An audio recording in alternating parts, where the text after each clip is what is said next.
जय हिंद दोस्तों, my YouTube channel बरदीत प्रेम में आपका स्वागत है। हम लोग बात करेंगे यूपी पुलिस कांस्टेबल के ऊपर, जो हमारी यूपी पुलिस कांस्टेबल की यूपी होम गार्ड की तरह डीबीपीएसटी की सीरीज चल रही, जिसमें बहुत सारे मित्रों के बहुत अच्छे अच्छे कमेंट आते हैं।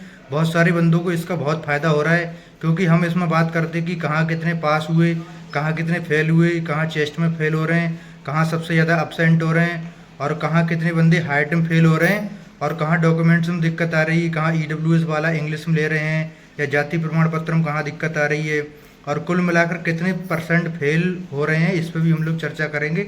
अपसेंट रेट सबसे ज़्यादा है, जो कि इससे क्या आइडिया लगता है। और आप एक काम और किया करो, अपने ज़िले का एनालिसिस किया करो। जैसे मान लो मेरा ज़िला अगर बरेली है, तो बरेली वालों का सेंटर मान लो कि पीलीभीत जा रहा है या कासगंज जा रहा है या मुरादाबाद जा रहा है, तो ये नोटिस किया करो कि हमारे ज़िले से कितने अपसेंट हो रहे हैं वहाँ पे। पहली बात तो ज़िले वाइज कट ऑफ नहीं लगेगी, लेकिन ये फिर भी एक मोटा मोटा आइडिया लग जाता है कि जो हमारे ज़िले से लग रहा है बंदे की और जगह सेलेक्ट हैं। कंपटीशन के बारे में अपने ज़िले का पता लग जाता है कि कैसा क्या है, उस तरह से चीज़ें हैं। तो जो मैं पॉइंट बता रहा हूँ, आपके पॉइंट है लगभग 12 पॉइंट है, तो पहले हम पॉइंट ऑफ चर्चा करेंगे, फिर लगभग 35-40 जिलों का जो डाटा पता लगा उस पर हम लोग चर्चा करेंगे। और वीडियो लास्ट तक देखा करो, जिस ज़िले का बताता हूँ उसी ज़िले का आप कमेंट करके पूछते हो, उस ज़िले का मत पूछा करो जिस ज़िले का मैं बता देता हूँ। और जो पॉइंट आपके हैं, एक एक महत्वपूर्ण पॉइंट है। इसमें क्या होता है, जैसे मान लो कि कोई बंदे ने अगर कोई पॉइंट पूछा तो आपके मतलब का वो हो सकता है, तो उसमें क्या है आपके लिए अच्छा रहेगा। इसलिए जो पॉइंट बताता हूँ मैं उनको ध्यान से सुना करो, आपके भी काम का हो सकता है, और नहीं भी हो सकता है तो कोई बात नहीं। वो सीरीज बहुत ज़्यादा कारगर कारगर सिद्ध है ये, और जो है इसमें सब पूरा का पूरा डाटा मैं बता देता हूँ। तो हम लोग एक एक करके आपके पॉइंट लेते। सबसे पहला, डिजी लॉकर से वेरिफिकेशन हो जाएगा क्या? देखो, होम गार्ड में एक लड़का गया था, तो उसका डिजी लॉकर वाली जो थी उससे मान लिया था, उससे वेरिफिकेशन उसका हो गया था। और अगर यहाँ पे भी आप क्या काम करो, उस पर जो कंट्रोल रूम का नंबर दे रखा है उस पर फ़ोन करके पता कर सकते हो। अगर आपके पास हैं तो ले जाइए, और नहीं है तो फिर कुछ ना कुछ समाधान उसका हो जाएगा। आजकल ऐसा सिस्टम चल रहा है कि बोर्ड से भी डुप्लीकेट भी निकल जाती, 2-3 दिन में, ज़्यादा समय लगता नहीं। इलाहाबाद बोर्ड चले जाओ, वहाँ से बहुत जल्दी आपकी निकल जाती है, अगर यूपी बोर्ड है तो। बाकी का सीबीएसई का है, उसका पता नहीं, हो सकता लेट होता होगा। और डिजी लॉकर वाला भी मुझे लगता है कि अभी तो इसमें किसी ने नहीं बताया कि डिजी लॉकर वाला चला है, और जो बंदा गया डिजी लॉकर वाला वो बताना कमेंट करके चला या नहीं चला। मगर होम गार्ड में डिजी लॉकर वाला चल गया था। अगला पॉइंट है, स्पेस की प्रॉब्लम है, एफिडेविट लगा लें क्या? स्पेस की प्रॉब्लम है, एफिडेविट मत लगाओ। स्पेड है, स्पेस है, सीरी है, केएम है, ये सब नॉर्मल प्रॉब्लम है, इनमें सब में किसी में कोई दिक्कत नहीं होती। अगर एफिडेविट नहीं लगाओगे तो यहाँ पे आपको कोई दिक्कत नहीं आएगी, क्योंकि ये नॉर्मल प्रॉब्लम है, होती यही ज़्यादातर। और इंग्लिश इंग्लिश हिंदी एरर, और बाकी का ये हो गया, स्पेस वाला हो गया, केएम हो गया, सीरी हो गया, ये सब जो है नॉर्मल प्रॉब्लम है, इसमें एफिडेविट की ज़रूरत नहीं। फिर भी अगर आपको डाउट है तो आप एफिडेविट बनवा सकते हो। अगला है कि मेरा ओबीसी पुराना लग गया, क्या करूं? अगर आपका पुराना लग गया, अगर आपके पास नया है तो आप वहां पे नया लेके जा सकते हो। बाकी पुराना लग गया, उसके बदले में एफिडेविट बनवा लेना कि मेरा गलती से जो है लग गया है वहाँ पे। पुराना अगर आपने लगा दिया, पहली बात तो आपको पुराना लगाना ही नहीं चाहिए था, नया लगाना चाहिए था। पुराना लगा दिया तो आपका मिस्टेक हो गई बहुत बड़ी, लेकिन सही हो जाएगी। वहाँ पे कई सारे बंदे ऐसे हैं जिनका सही हो रहा है, ठीक है। फिर इसके बाद में है कि रनिंग के बाद कंपटीशन कितना रहेगा?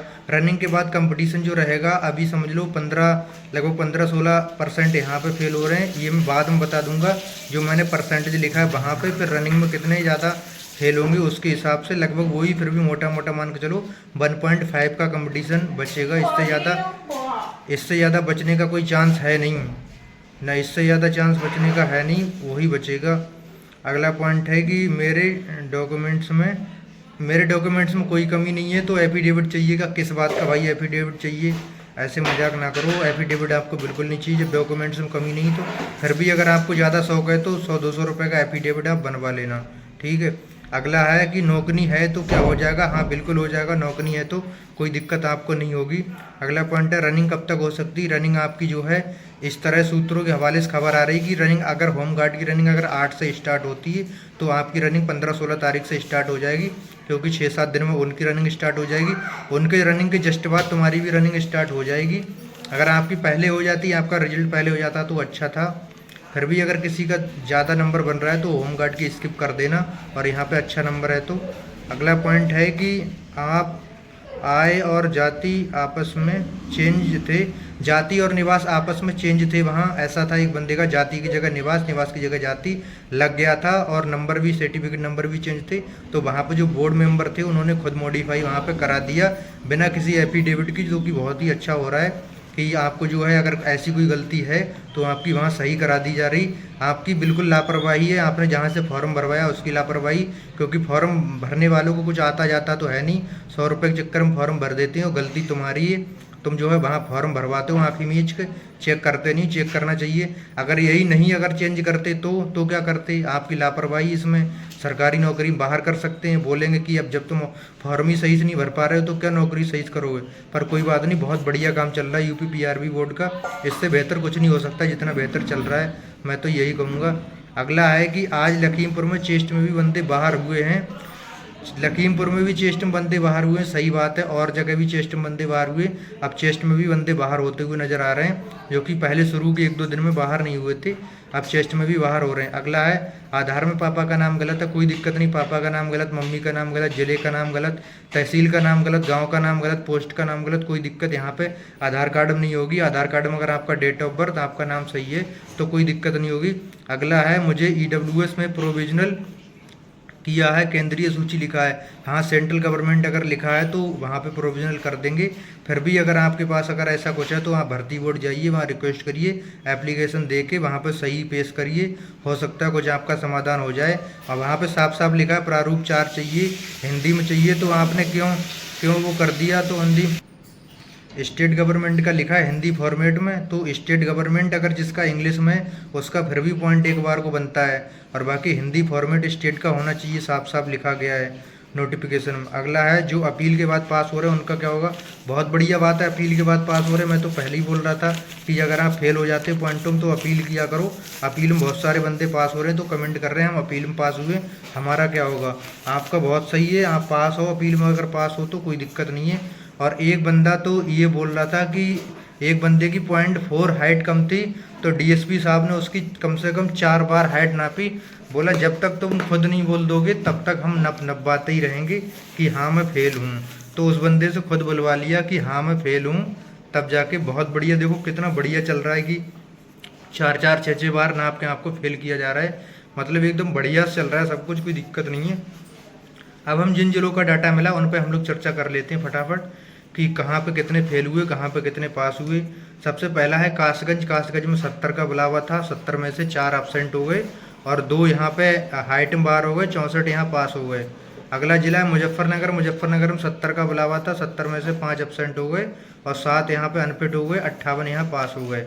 अगला जिला ललितपुर, ललितपुर की बात करिए तो 70 का बुला हुआ था, 70 में से 4 जो है यहाँ पे एब्सेंट हो गए, और 7 जो है हाइट और चेस्ट में बाहर हो गए, 2-3 बंदे यहाँ चेस्ट में भी बाहर हुए हैं, टोटल मिला के 59 पास हो गए। और अगला जिला है बुलंदशहर, बुलंदशहर की बात करिए तो 70 का बुला हुआ था, 70 में से 4 यहाँ पे हाइट में बाहर हो गए, और 4 यहाँ पे एब्सेंट हो गए, 62 यहाँ पास हो गए। अगला जिला हमीरपुर, हमीरपुर की बात की जाए तो 70 बंदे 70 बुलाए थे यहाँ पे, और यहाँ पे 14 बंदे हाइट और चेस्ट में बाहर हो गए, ऐसे समझो, हाइट में अनफिट हो गए और 2-3 बंदे चेस्ट में हो गए। यहाँ पे 56 बंदे पास हुए, समझ रहे, 20% हो गया। कुछ जिले ऐसे हैं जहाँ पे फेल रेशियो 20% जा रहा है, एब्सेंट लगा के लगभग 8-10% तो वहीं ओवरऑल निकाला जाएगा एवरेज, तो मैं बाद में बताऊंगा, मैंने 3-4 दिनों का एवरेज निकाल के बताया है। अगला जिला है हमीरपुर, हमीरपुर की तो बात कर ली। हाँ, अगला जिला महोबा, महोबा की बात करें तो यहाँ पे 70 का बुलावा था, 6 यहाँ पे एब्सेंट थे, 4 यहाँ पे हाइट में बाहर थे, 1 यहाँ प्रोविजनल, 59 यहाँ पास। अगला जिला फतेहपुर, फतेहपुर की बात करी जाए तो 70 का बुलावा था, 70 में से 4 बंदे यहाँ पे एब्सेंट हुए, और यहाँ पर 2 बंदे हाइट में बाहर हुए, 64 यहाँ पास हुए।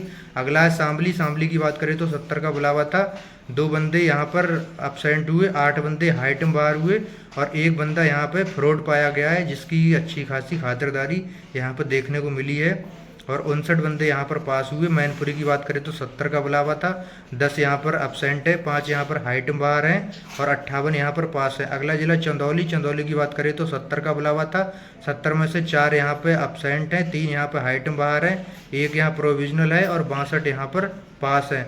अगला जिला शाहजहाँपुर, शाहजहाँपुर की बात करें तो 70 का बुलावा था, 70 में से 2 बंदे जो हैं एब्सेंट हैं, और 3 यहाँ पे हाइट में बाहर है, 65 यहाँ पास है। अगला जिला है मऊ। मऊ की बात करें तो 70 का बुलावा था, 70 में से 2 बंदे अपसेंट हैं, 3 बंदे हाइट में बाहर हैं, 65 यहाँ पे पास है। अगला जिला है मथुरा। मथुरा की बात करें तो 66 है, 66 में से 1 यहाँ पे अपसेंट है, 2 यहाँ पे हाइट में बाहर है और 63 यहाँ पास है। अगला जिला है गोंडा। गोंडा की बात करें तो 70 का बुलावा था, 70 में से 7 अपसेंट है यहाँ पे और 4 यहाँ अनफिट हैं और 59 यहाँ पास है। अगला जिला अयोध्या। अयोध्या की बात करें तो 70 का बुलावा है, 70 में से 9 अपसेंट है जो कि बहुत ज़्यादा, और 7 यहाँ पर जो हैं 7 बंदे यहाँ पे अनफिट हैं और एक यहाँ डेट चेंज है, यहाँ बंदे 53।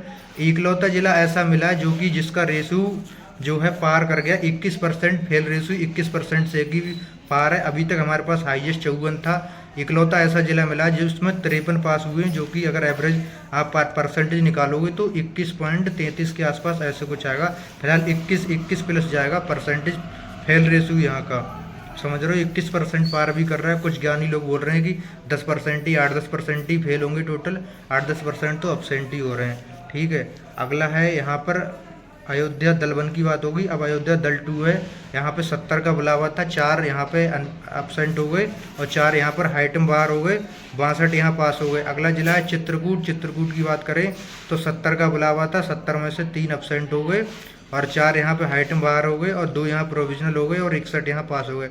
अगला जिला है बलिया। बलिया की बात करें तो 70 का बुलावा था, 70 में से 2 यहाँ पे अपसेंट हो गए, 5 यहाँ पे हाइट में बाहर हो गए और 3 यहाँ चेस्ट में बाहर हो गए। बलिया में 3 चेस्ट में भी बाहर हुए हैं। ठीक है, 60 यहाँ पर टोटल पास हो गए। अगला जिला सोनभद्र। सोनभद्र की बात करें तो 70 का बुलावा था, 70 में से 5 बंदे अपसेंट हो गए और 2 बंदे हाइट में बाहर हो गए और 63 बंदे यहाँ पे पास हो गए। अगला जिला कानपुर। कानपुर की बात करें तो 70 का बुलावा था, 5 यहाँ पे हाइट में बाहर, 5 यहाँ पर अपसेंट और 2 बंदे यहाँ पे चेस्ट में भी बाहर हुए हैं। कानपुर का ध्यान रखना। 58 यहाँ पर पास। अगला जिला है अमरोहा। अमरोहा की बात की जाए तो यहाँ पे 70 का बुलावा था, 2 अपसेंट हुए और 3 हाइट में बाहर हुए, 65 यहाँ पास हुए। अगला जिला है उरई। उरई की बात करी जाए तो 70 का बुलावा था, 70 में से 2 बंदे यहाँ पे अपसेंट हुए, 3 बंदे यहाँ पे हाइट में बाहर हुए और 65 यहाँ पे पास हुए। अगला जिला आगरा। आगरा की बात करी जाए तो 70 का बुलावा था, 2 बंदे अपसेंट थे और 5 बंदे यहाँ हाइट में बाहर थे और 63 यहाँ पर पास हो गए। अगला जिला है मेरठ। मेरठ में 140 का बुलावा था, 140 में से 2 बंदे यहाँ पे अपसेंट हो गए और 12 बंदे हाइट में बाहर हो गए, 2 बंदे चेस्ट में बाहर हो गए और 126 बंदे यहाँ पर पास हो गए। यहाँ का भी डाटा देखा जाए तो टोटल मिला के 20% पूरा निकल के आ रहा है लगभग। फेल रेशो देखा जाए तो 20% नहीं 10%, हाँ ओवरऑल मिला के 10% यहाँ का नज़र आ रहा है। तो सभी का मिला के अगर जो देखा जाए तो मैंने जोड़ा था मोटा मोटा, तो ये आपका 15 से 16% के बीच में आ रहा है फेल रेशो अपसेंट वालों को मिला के। इसमें मानता हूँ कि 1% जो है वो रिव्यू डेट पे जाएंगे, जो लास्ट डेट है क्या बोलते हैं जो दी गई रिजर्व डेट उसमें जाएंगे, तो वही 14% के आसपास 14 से 15% टोटल मिला के फेल हो जाएंगे अपसेंट वाले मिला के। और जो अपसेंट हो रहे हैं वो टॉप स्कोरर बंदे ही सब जनरल में जाने वाले बंदे थे, तो जनरल की कट ऑफ और ज़्यादा कम बढ़ते हुए नजर आएगी। और मुझे तो लग रहा है कि जनरल की कहीं ऐसा ना हो कि 1-2 नंबर ही खिसके ये DBPST हो जाएगा। फिर हम डिटेल में चर्चा कर लेंगे, डाटा निकाल के कट ऑफ के ऊपर एकदम सटीक कट ऑफ बैठेगी जैसे UPSI की बैठी थी। क्योंकि मेरे पास क्या आप लोगों के द्वारा डाटा भेज दिया जाता है तो मेरे लिए बहुत ज़्यादा आसानी हो जाता है। ऐसे ही आप लोग भेजते रहिए और कमेंट करते रहिए और बताते रहिए क्या सीरीज़ लगातार चलनी चाहिए। जब तक आपके कमेंट आते रहेंगे लगातार चलनी चाहिए सीरीज़ बहुत बढ़िया, तब तक मैं इसको कंटिन्यू करता रहूँगा। और जो है आप अपने पॉइंट जरूर दिया करो, जो भी आपका डाउट है, चाहे रनिंग से संबंधित हो, चाहे मेडिकल से संबंधित हो, चाहे DBPST से संबंधित हो। भाई आपका DBPST छोड़ दिया, मैंने तो DBPST छोड़ दिया इसका, पर आप लोगों के लिए जो भी सहायता हो सकेगी वो हम करते रहेंगे। और बाकी जिलेबाज हम लोग ऐसे ही बताते रहेंगे डेली। और वीडियो को ज़्यादा से ज़्यादा शेयर करो और जो है लाइक करो और चैनल जिसने सब्सक्राइब नहीं किया सब्सक्राइब करो। मिलेंगे अगले वीडियो में, तब तक के लिए जय हिंद।